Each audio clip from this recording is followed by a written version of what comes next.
Hello everyone and happy holidays! Today I'll be sharing my experience playing Cyberpunk 2077 on Linux. But before that, let's have an overview of the game. But if you want to go straight to my Linux experience, timestamps are right there. Announced 7 years ago, or was it 8? I'm not sure. Fast forward to this year, the game was released on December 10.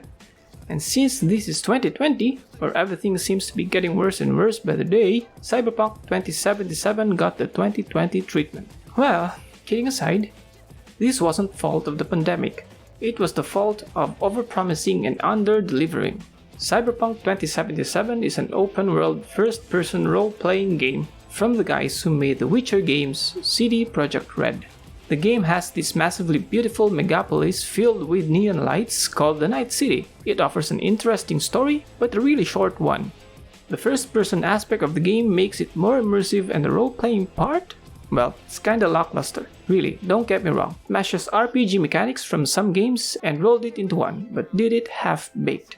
You don't really get to choose an outfit because you like to customize your character. You choose the outfit because it gives you more armor. You can customize your car. The city is vibrant and colorful, and yet it feels dead. The NPCs almost don't react to whatever you're doing around them, and when they do, they get stuck. Okay, enough ramblings. And by this time, you most likely know the bugs in the game.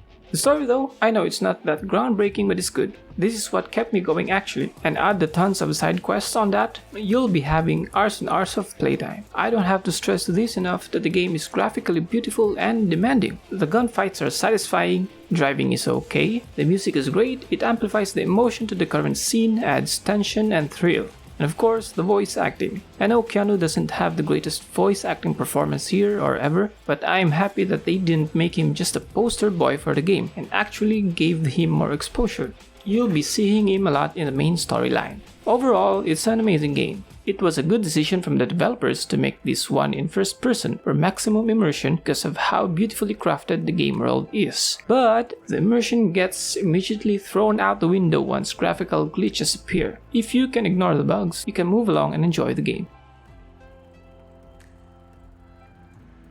How's it running on Linux? Surprisingly well, perhaps great. I am rocking an RX 5600 XT and Ryzen 5 3600. I'm just gonna say it now, so you'll have a reference as to how the game is performing on Linux, and I am playing the latest version of the game, version 1.06.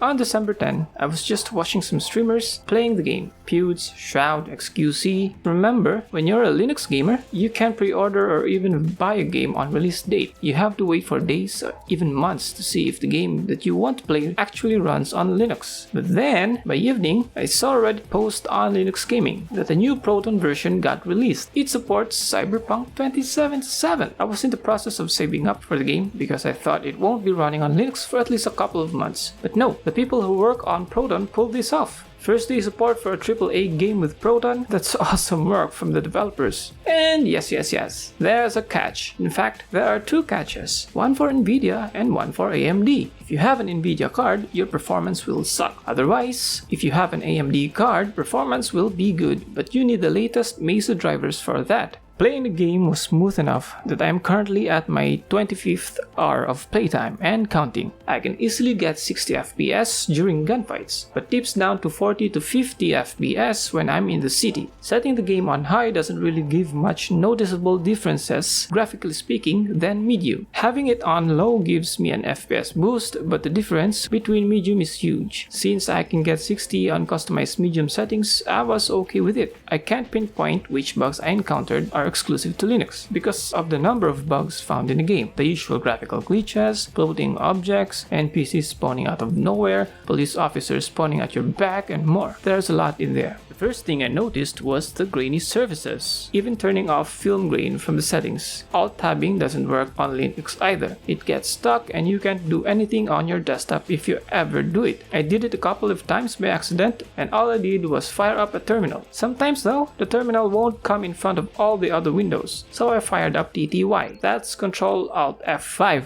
and send this command. The biggest problem is the audio static cracks loud enough to make my head hurt. The static noise is louder when I am driving in a car with the radio on and whenever there's a dialogue from an in-game cutscene, but it gets quieter when I play the game longer, like 30 minutes to 1 hour tops. I didn't encounter crashes during my playthrough and was smooth overall. Sometimes, the item info overlay gets stuck and some background music as well, and in order to get rid of that annoyance, I had to save and reload the game. Lastly, when I tried to change some random settings in the menu, the background music gets suddenly quiet. Fortunately, the fix for that is to revert the settings, save and reload, and change the settings again, and hopefully this time, it won't silence the background music. In summary, I enjoyed my playthrough and still playing. Despite all the bugs I encountered, there were no game-breaking ones that turned me off. Tolerating these inconveniences is the only way to enjoy the game on Linux. If you can do that, then give Cyberpunk 2077 a try. For Arch users, just install from the Arch user repository. If you're on Ubuntu, add the OIBuff repository and update. The link for the OIBuff repo will be on the description, and there are a couple of commands that you have to copy and paste onto your terminal. Go to the bottom of the page and look for it. Restart your PC and you're good to go. If you have an Nvidia card, you can head on to Cyberpunk's Proton issue entry and look for some advice there. Again, the link is in the description. For the Proton version, it's recommended to use Proton Experimental in order to have the audio working. The latest one, version 5.13-4, also makes the game playable, but you won't hear any audio from the game, at least not all of it. So choose Proton Experimental from the game's properties. Right-click the game from your Steam library, Properties, go to Compatibility section of the window, and check the box Force the use of a specific Steam Play compatibility tool, and find Proton Experimental from the list, and voila, you're good to go. ProtonDB rates Cyberpunk 2077 with Silver, and that's about it. It's not the most optimized game out there, and it's clearly developed for PC hardware in mind. If you have the hardware to run the game, go on, play it. If your PC can't handle the game, maybe play on low settings and settle with that. And let's hope that they can optimize the game further in the future. CD Projekt Red clearly made a graphically beautiful game, but sadly, that's its biggest selling point. It immerses you by going first person in this mega city, but this immersion is being limited by the bugs infesting the game. So, is Cyberpunk 2077 a fun game?